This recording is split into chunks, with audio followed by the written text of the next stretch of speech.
Bwana. Hivi nisaidieni viongozi wangu, mko hapa. Kidogo inawezekana nikawakera, lakini vumilieni. Hizi nilisema babu salama. Tusaidieni viongozi. Hapa nasema waziwazi tena. Hiki kilichotokea, kiongozi gani ametokea mbele kulani? Msaidie nini? Kiongozi gani ametokea kulani kilichotokea? Ina maana tunachekelea? Likikudondokea na wewe mzee Mwera,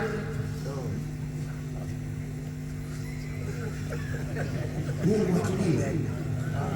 Hawa watu wanafanya kazi kubwa.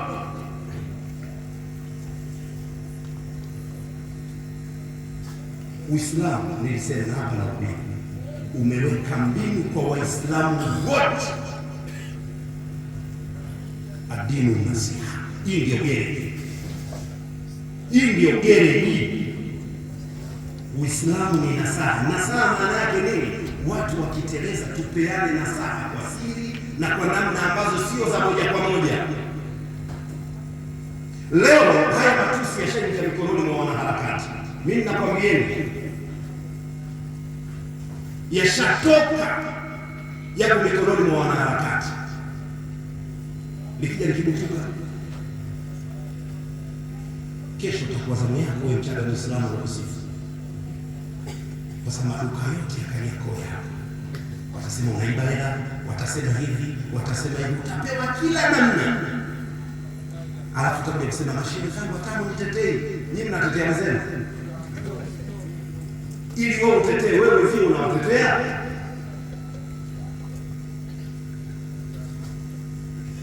Anacheka shale. Na wallahi nakwambia, mimi nishajitoa mwanangu wazee. Tunahitaji Waislamu tuwe kitu hiki. Ikifika kwenye mipango yao, Khalifa una mipango yako nenda.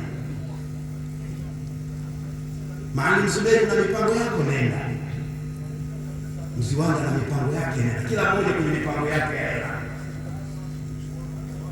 Tukifika msikitini tutengenezeni timu ya Waislamu iwe hii.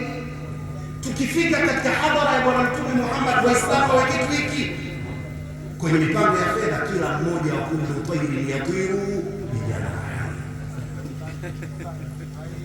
Sasa huyu mwenzio anapata 5,000, huyu anapata 20, mwenzio akipata milioni usinune. Hiyo mpango wa hela sio dini. Dini tutaswali kwa swala hii.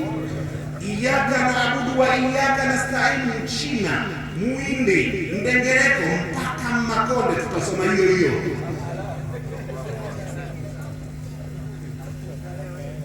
Tukitoka hapa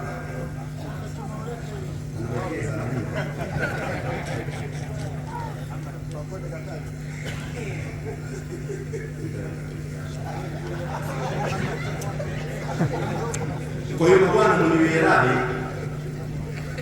nachangamkia hapa kwa naongea na Shekari. Nimeteremka hapo, nimekuja hapa, nilikuwa Rufiji, Muhoro, Mwage, Kwilili. Leo hii nilipiga daladala ndio nimetua hapa. Hata kwangu sijafika,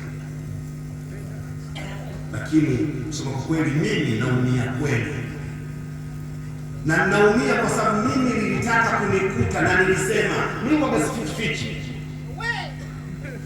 waliniweka kitimoto, watu wakatengeneza jana ndugu wa sharau, wakaniweka mimi kitimoto. Mimi najiweza, mimi najiweza. Sasa leo yanakuja haya.